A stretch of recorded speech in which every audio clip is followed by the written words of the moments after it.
Shalom, selamat pagi saudara yang dikasihi Tuhan Yesus Kristus. Selamat berjumpa dalam renungan pada pagi hari ini.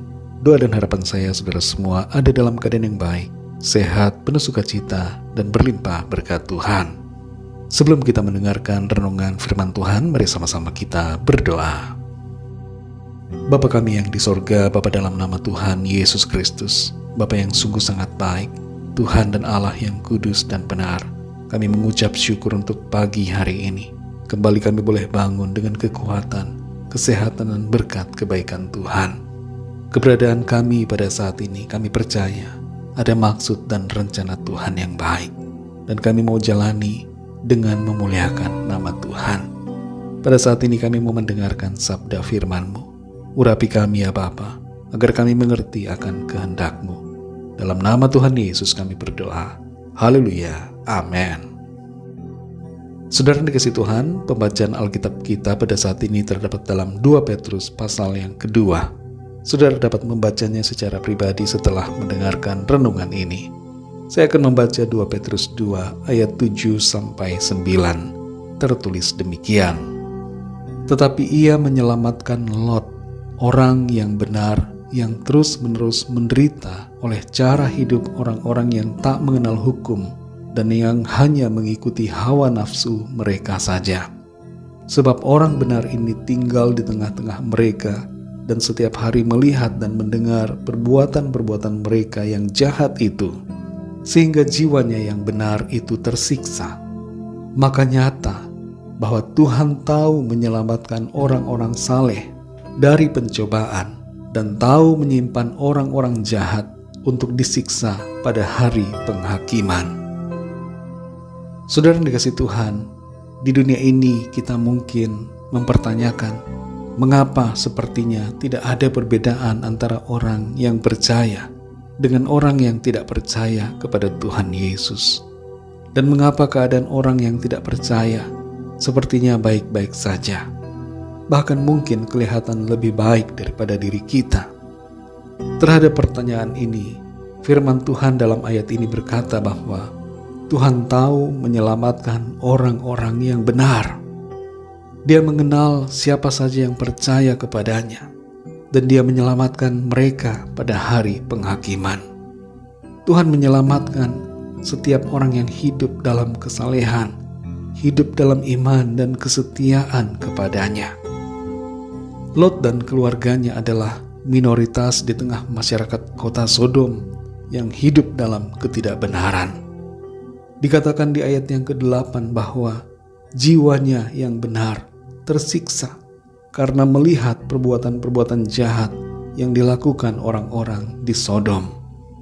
Ketersiksaan ini bukan menunjukkan suatu keadaan tersiksa secara harafiah, tapi suatu keadaan jiwa yang berduka karena dosa dunia. Lot sebagai orang yang hidup dalam kebenaran tentunya punya kerinduan untuk menyampaikan teguran dan nasihat firman Tuhan kepada orang-orang di Sodom. Tapi nampaknya ia tidak berdaya menghadapi kedegilan hati penduduk di sana. Inilah yang membuat jiwa Lot tersiksa. Namun kita perhatikan bahwa Lot bersama keluarganya diselamatkan Tuhan pada hari di mana Tuhan menimpakan hukumannya atas Sodom dan Gomora. Penyelamatan Lot dan keluarganya menunjukkan bahwa Tuhan tahu menyelamatkan orang benar. Ia tidak membiarkan, tapi mempedulikan. Ia tidak pernah meninggalkan, tapi menyertai dan menyelamatkan orang-orang yang percaya. Saudara yang dikasihi Tuhan, pada hakikatnya kita semua yang hidup sekarang ini ada dalam keadaan dan situasi seperti Lot yang hidup pada waktu itu. Jiwa kita tersiksa dalam tanda kutip. Kita mengalami kedukaan secara rohani karena dosa dunia ini. Perkembangan dan situasi yang ada membuat kita berduka, menangis di hadapan Tuhan. Penyebabnya adalah karena semakin meningkatnya ketidakbenaran, kemerosotan moral, kejahatan dan ketidakpedulian kepada Tuhan. Kita berduka karena ada banyak orang yang tidak mau mengenal akan Tuhan, dan banyak orang yang tidak mau mengenal kebenaran di dalam Kristus. Dan di samping itu, saudara, mungkin ada di antara kita yang saat ini bertanya-tanya, gelisah karena situasi kenyataan yang ada. Mungkin ada di antara saudara yang mempertanyakan keadilan Tuhan. Mengapa Tuhan membiarkan orang-orang yang jahat dan tidak percaya? Mengapa seolah-olah kehidupan mereka penuh dengan berkat dan kebahagiaan, sementara orang-orang yang benar dan percaya kepada Tuhan sepertinya terabaikan? Mengapa nampaknya tidak ada perbedaan antara orang percaya dan tidak percaya? Saudara dikasih Tuhan, ingatlah firman Tuhan yang tertulis dalam ayat-ayat ini. Di ayat yang ke-9 dikatakan bahwa Tuhan tahu menyelamatkan orang-orang saleh dari pencobaan dan tahu menyimpan orang-orang jahat untuk disiksa pada hari penghakiman.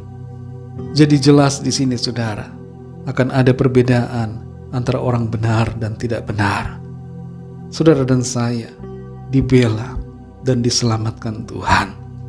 Mari jangan kecewa dengan situasi yang ada, tapi tetaplah setia kepada Tuhan dan hiduplah dalam kebenaran. Kasihi Tuhan dengan segenap hati kita sampai akhir hidup kita di bumi ini. Mari kita berdoa, saudara. Bapa kami yang di sorga, Bapa dalam nama Tuhan Yesus Kristus, Bapa yang sungguh sangat baik, kami mengucap syukur ya Allah kami, Tuhan pencipta langit dan bumi ini. Kami bersyukur untuk firman-Mu yang sudah kami dengar pada saat ini. Kami mengerti bahwa ada perbedaan antara orang yang percaya dan tidak percaya kepadamu. Engkau tahu menyelamatkan orang-orang yang saleh, yaitu orang-orang yang benar dan percaya, mengasihi dan setia kepadamu. Pada hari penghakiman, pembelaan itu akan nyata. Di dunia ini mungkin kelihatannya tidak ada perbedaan, tapi iman dan kasih kami kepada Tuhan akan menyatakan bahwa Tuhan membela kami. Ada perbedaan antara orang yang percaya dan setia dengan yang tidak percaya dan yang tidak setia kepada Tuhan. Tuntun kami selalu Roh Kudus agar kami setia kepadamu Tuhan, terus mengasihi Engkau, semakin mengasihi lebih lagi, dan tidak meninggalkan Engkau ya Tuhan Yesus. Terima kasih ya Tuhan, berkati kami di sepanjang hari ini dalam segala aktivitas kami. Pimpin kami, sertai kami, agar semua yang kami lakukan berkenan kepada Tuhan, dan kehidupan kami menjadi berkat bagi orang-orang di sekitar kami. Kami menjadi saksi-saksi-Mu, kami menjadi terang dan garam bagi dunia ini. Sekecil apapun yang dapat kami lakukan, kami mau kerjakan itu untuk membawa hormat kemuliaan bagi nama Tuhan. Kami bawa kepadamu ya Tuhan setiap permohonan doa, setiap pergumulan kami masing-masing secara pribadi, agar Tuhan melawat setiap kami. Kuasa pertolongan Tuhan dinyatakan, ada kesembuhan, ada pemulihan, ada pertolongan Tuhan. Kami percayakan semuanya ke dalam tangan kasih-Mu. Kami percaya kami alami kemenangan, jawaban doa, kami alami sukacita dan berkat-berkat Tuhan. Terima kasih ya Bapa. Hanya dalam nama-Mu yang kudus, nama Tuhan Yesus Kristus, kami sudah berdoa dan mengucap syukur. Haleluya. Mari sama-sama kita berdoa, doa Bapa kami. Bapa kami yang di sorga, dikuduskanlah nama-Mu, datanglah kerajaan-Mu, jadilah kehendak-Mu di bumi seperti di sorga. Berikanlah kami pada hari ini makanan kami yang secukupnya, dan ampunilah kami akan kesalahan kami, seperti kami pun mengampuni orang yang bersalah kepada kami. Dan janganlah membawa kami ke dalam pencobaan, tetapi lepaskanlah kami daripada yang jahat, karena Engkaulah yang mempunyai kerajaan dan kuasa dan kemuliaan sampai selama-lamanya. Amin. Terimalah berkat Tuhan. Tuhan memberkati engkau dan melindungi engkau. Tuhan menyinari engkau dengan wajah-Nya dan memberikan kasih karunia. Tuhan menghadapkan wajah-Nya kepadamu dan memberikan damai sejahtera. Berkat anugerah dari Bapa Surgawi, cinta kasih karunia dari Tuhan Yesus Kristus, dalam persekutuan dan penghiburan Roh Kudus, menyertai kita semua, sekarang ini dan sampai selama-lamanya.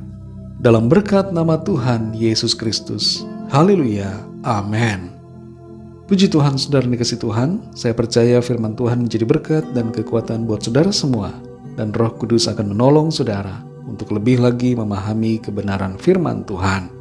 Tuhan Yesus memberkati saudara semua. Sampai jumpa dalam renungan yang berikutnya. Haleluya. Ku sembah